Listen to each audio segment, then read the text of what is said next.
И в итоге художница отказалась от оплаты, удалилась и больше не брала заказы от нашей группы. И да, она была права, потому что я ужасный заказчик. Привет, я Мила. Сегодня я расскажу историю не про заказчика из ада, а историю от заказчика из ада. Да-да, того самого, про которого потом шепчутся в творческих чатах и делают мемы.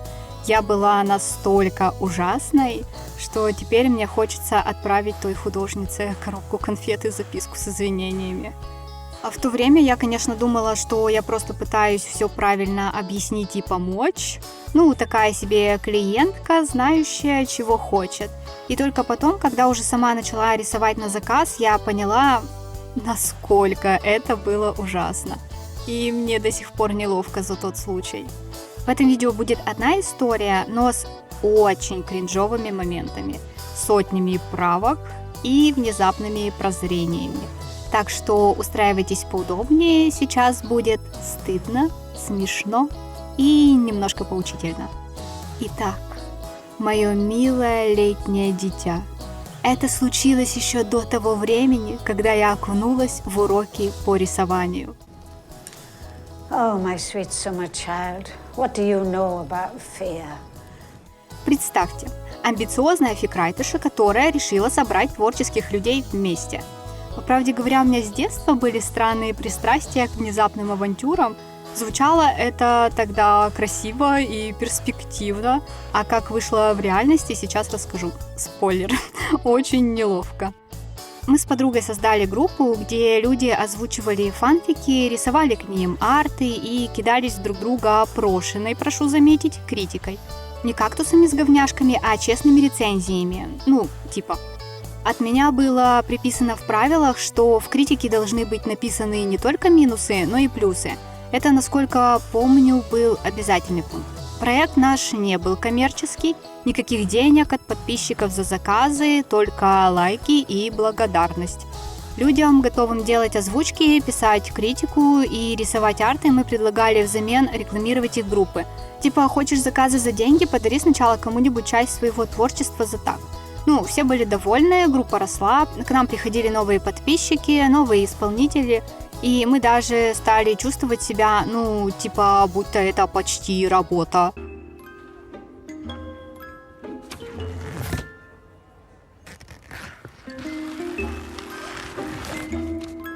И тогда же у нас появились мысли о создании маскота. Никто не спорил, идея всем понравилась, а я, как человек, который все это начал, естественно, решила поискать самого крутого художника в тусовке. Хотя я уже тогда знала, кто бы мог вообще, с этим справиться. Да, сейчас будет весело. Кажется, она была в команде почти с самого начала. Тихая, вежливая и рисовала так, что у меня, хотя не только у меня, челюсть отваливалась. Мы вообще не понимали, что она со своим уровнем у нас делает. Она рисовала реалистичных фурей, хотя, может быть, не только, но я уже не помню. С красивыми и мягкими текстурами меха, приятным освещением и палитрой. В общем, мне очень нравились ее рисунки. Сейчас, к сожалению, я уже не очень помню ее имя или ник. Кажется, будто это было бы и не настолько давно, чтобы память все стерла, но у меня, в принципе, не очень хорошая память на имена. А тогда еще в группе было так много народу, что я буквально из всего состава запомнила ник только одного человека, и то только потому, что мы над ним с подругой хихикали слегка из-за того, что он нам напоминал один фетиш. Так вот, художница. Мне казалось, что я нашла авокадо за гривну. Прям волшебный пони в мире уставших пони. I'm a fairy? How fucking lame. И угадайте, кто и этого пони умудрился вымотать. И когда я увидела ее прайс, я офигела. Я тогда еще подумала, а ты уверена, что это не волонтерство? Кажется, мы с подругой даже писали, что ей стоит поднять цены. Сейчас я не уверена, что можно говорить нечто такое бестактное, даже когда хочется поднять человеку самооценку и сделать комплимент. даже когда кажется, что это несправедливая цена. Потому что, у низкой цены может быть очень много факторов, и не стоит совать свое мнение, куда не просят, не зная лора человека. Но тогда я мыслила в другой парадигме и была охренеть как удивлена, так что вовремя не сообразила запихнуть язык в задницу. И когда дело дошло до нашего маскота, она вообще отказалась брать деньги. Сейчас расскажу, в чем суть. Она нарисовала маскот, и мы были от него в восторге. Все прошло гладко, я вообще не помню, чтобы просила делать какие-то правки на разных этапах, хотя, может, и были незначительные, а-ля там, можно ли и уши слегка удлинить, или хвост сделать более пушистым, или что-то в таком духе. Кстати, оплату, кажется, она хотела уже после окончания, и когда я попросила реквизиты, то она отказалась от оплаты вообще и попросила закинуть деньги на рекламу нашей группы. Я ей говорила, что с группой все в порядке, у нас есть человек, который покупает рекламу, но она настаивала, и было как-то, тупо перепираться. Так что нарисовала она этот маскот совершенно бесплатно. Да, когда человек настолько добрый, то легко самой оказаться куском дерьма.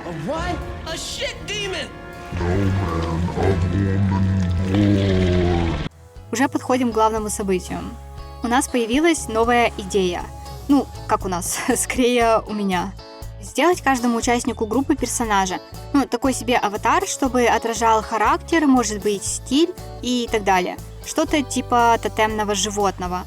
Звучало это забавно на общий взгляд, и главное, это вообще как будто бы должно было всех сплотить. Первым должен был стать наш спонсор. Я подумала, что это честно, человек вкладывался в проект, поддерживал нас материально, и логично, что именно он получит своего персонажа первым.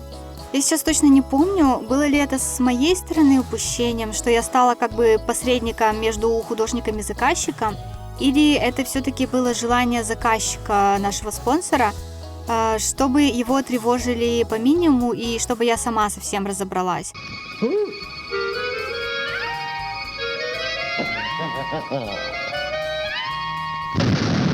Я передавала все пожелания, референсы, детали, что звучит пока безобидно. Подождите немного, если бы все закончилось на этом, у нас бы этого видео не было.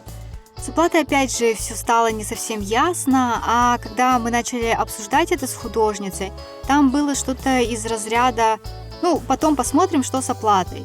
И от этого сразу как-то неловко вообще просить какие-то правки. И вот тут у нас начинается интересное. Я не помню, обсуждалось ли это напрямую с художницей, что заказ не от моего имени. То есть, возможно, она думала, что это я решаю, каким должен быть персонаж, а может, знала, что я передаю чужие пожелания. Я этого не помню уже. И вот наступил момент, когда все пошло по наклонной. Она прислала первый скетч. И, кажется, я написала: «О, все круто, мне очень нравится», и пошла скидывать, заказчику настоящему. А от него мне приходит ответ, что ему не совсем нравятся ноги. И с ее стороны это, наверное, выглядело максимально по-отбитому. Сначала я такая: «О, все круто», а через час пишу, что надо ноги поправить. Вы понимаете, все прям по списку ужасного заказчика. Заказана была сидячая поза в анфас. Сложноватый ракурс бедер, особенно при недостатке опыта. В такой позе легко сделать просто короткие ноги, и вот их хотел исправить заказчик. И как бы я понимала, что он хочет, но как это объяснить, когда ты не в теме, не очень. Напоминаю, я как бы тогда еще не училась рисовать даже. Я сказала ей что-то вроде: «А можно ли ноги чуть-чуть удлинить?» В надежде, что она, сама каким-то магическим образом сообразит, в чем суть. Она прислала правку, и там была удлинена часть ниже колена, кажется, или, возможно, бедра были длиннее сделаны. В общем, это не решало проблему. И сейчас я понимаю, что именно нужно было сделать, а тогда я просто видела, что проблема осталась, но по каким-то причинам хрен знает. Мне ничего не оставалось делать, как отправить этот исправленный скетч заказчику и надеяться, что его все устроит. Но понятно, что его это не устроило, потому что человек и в первый раз замечал больше деталей, чем я. It's Leviosa, not Leviosa. Кажется, в тот момент я предложила ему самому с ней поговорить, но он отказался, потому что не было времени из-за работы. По сути, он просто давал деньги на эту группу, а сам как бы не был вообще во что-то внутреннее посвящен. Так что мне, как побитой собаке, пришлось возвращаться к ней и снова пытаться придумать новое решение. Следующая правка была уже с укороченными бедрами, но оказалось, это тоже не помогло. В то время у меня просто ломался мозг. И, наверное, у нашей художницы тоже, потому что она явно никак не могла понять, что от нее хотят. Все выглядело так, что я просто издеваюсь. Причем бесплатно. Она откладывала разговор о деньгах. И что делало ситуацию еще более дискомфортной для меня. Я чувствовала себя обязанной ей, но с другой стороны заказчик говорил, что он оплатит все правки, как только она назовет цену. Я считала это справедливым условием, но мне все равно было стыдно. Я просто насчет оплаты труда очень тревожный человек, и когда нет никакой ясности, то будь-то непонятно, как действовать. А если труд оплачен, то нужно выложиться, чтобы заказчик был доволен. А если нет, то, дареному коню, как говорится. И, вероятно, я выглядела так, будто сама не знаю, чего хочу, но продолжаю давить на нее. Так что единственным решением я тогда видела пойти на Pinterest и найти референсы с нужной позой. Отправила ей, она исправила, и будто бы снова ничего не изменилось. На этот раз я не пошла к заказчику, а в отчаянии сделала overpaint и отправила ей. And I'm sorry, Billy. I am very, very sorry. О боже, это прям очень дурной тон. Я понимаю это сейчас. И она могла бы сказать, вот и рисуй сама, раз решила, что больше меня понимаешь. И это было бы справедливо. Но тогда это было для меня последней попыткой донести свою мысль. И хоть я до конца тогда не понимала, насколько это херово, но внутри было ощущение, что так поступать неправильно, конечно. И мне очень жаль. Прости меня. Но мне также не хотелось ей писать, что заказчик все бросает, потому что его не устраивает результат. И не хотелось, чтобы арт оказался ненужным. Хотелось спасти все. Короче говоря, хотелось и рыбку съесть, и рыбку съесть.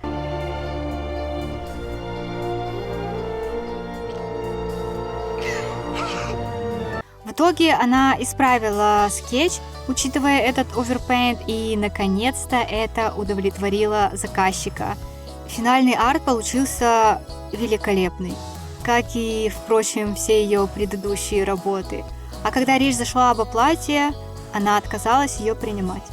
Точнее, у меня в памяти всплывает нечто такое, будто бы ей перечислили оплату, но она ее то ли отклонила, то ли отправила назад. Эту часть я вообще, по правде говоря, что тогда не понимала, что сейчас. I don't understand. I don't understand. I don't understand, bitch. I don't understand. I don't understand, bitch. После этого она вроде как поставила заказы для нашей группы на паузу, а через некоторое время вообще ушла. Было, разумеется, очень жаль, мы хотели платить, и результат нас устраивал более чем, но не знаю. Похоже, это была очень стрессовая для нее ситуация, к которой она оказалась не готова. Надеюсь, у нее сейчас все хорошо, и больше с того раза таких конченых заказчиков, как я, не появлялось.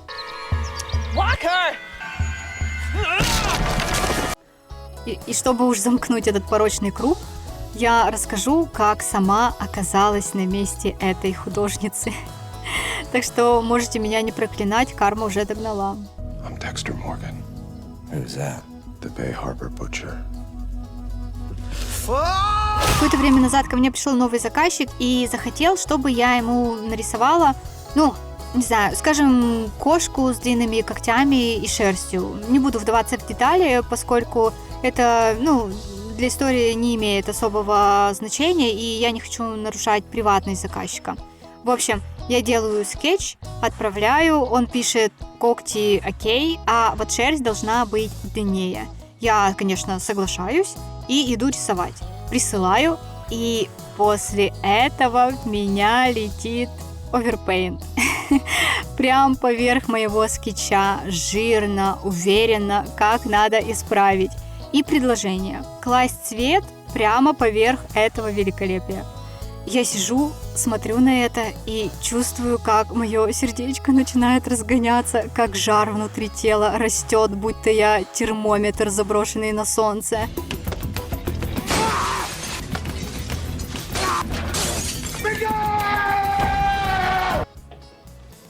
You bet. Я очень эмоциональный человек, причем не в милом итальянском смысле.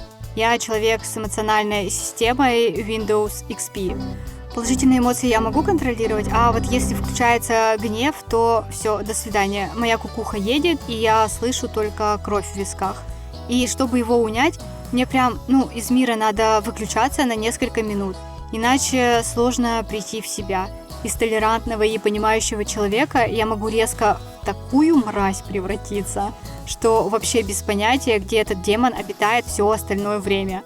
Сейчас удается давить его логикой, но это было не всегда со мной. Так вот, сначала я просто пялилась на этот оверпейнт, и в моей голове пробегали десятки саркастичных ответов. Поэтому я пошла на кухню, налила холодной пепси, нужно было остыть и выдохнуть. Сижу, дышу. Мысли стали немного проясняться. До меня стало доходить, что он не хотел меня обидеть или унизить этим овером. Он просто хотел наглядно показать, какой именно длины должна быть эта шерсть. Потому что словами, не вышло у человека. Вообще, как-нибудь в других роликах я расскажу о том, как сильно могут отличаться вкусы на прекрасное между художником и заказчиком. Где зарыта вообще эта собака, непонимание. Да, его кошка из-за этого овера стала выглядеть очень плохо. Но до меня-то дошло, что ему нужно.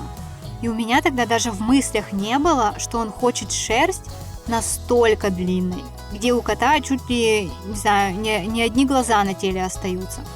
На этом я успокоилась, исправила свой скетч и отправила заказчику. И тут же пришел ответ, что он в полном восторге, потому что теперь все выглядит идеально. В итоге этот заказчик стал постоянным. И вот так я и стала тем, кого когда-то сама заебала.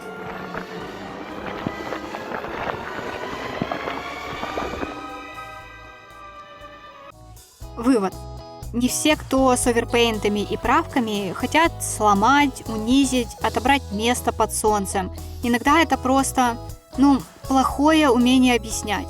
И если вы были когда-то на той или другой стороне, вы точно поймете, о чем речь. Вообще очень сложно что-то объяснять, когда ты не разбираешься в той области, в которой хочешь получить услугу. И как исполнители мы можем разозлиться и обидеться, что наш первый вариант сразу не называют идеальным. А можем постараться понять, что сделает его идеальным не для нас, а для того человека, который готов платить за работу. И опыт плохого заказчика позволил мне стать более терпеливым и понимающим художником. Так что на этапе скетча я всегда говорю, что у заказчика есть бесконечное количество бесплатных правок, потому что я такая тщеславная крыса, что мне только дай измазаться во всех этих фразочках из разряда «это именно то, что я представлял, это идеально, я уже вижу, что это будет моей любимой работой». В общем, если вы тот самый заказчик, который однажды рисовал поверх чужого скетча, я вас понимаю, правда. А тем художникам, которым когда-то досталась такая Мила, как я, простите нас. Мы просто очень хотели, чтобы получилось идеально. Еще было бы интересно почитать похожие истории от страдающих художников или вдохновленных, временами чересчур, заказчиков. Так что, если такая история у вас где-то завалялась, то чувствуйте себя свободно, выкладывайте все. Come out, wherever you are.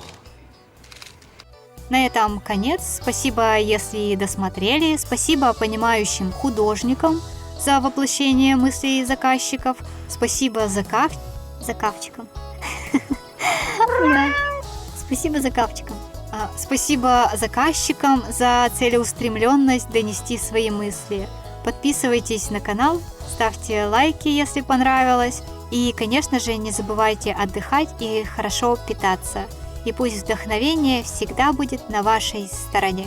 Пока.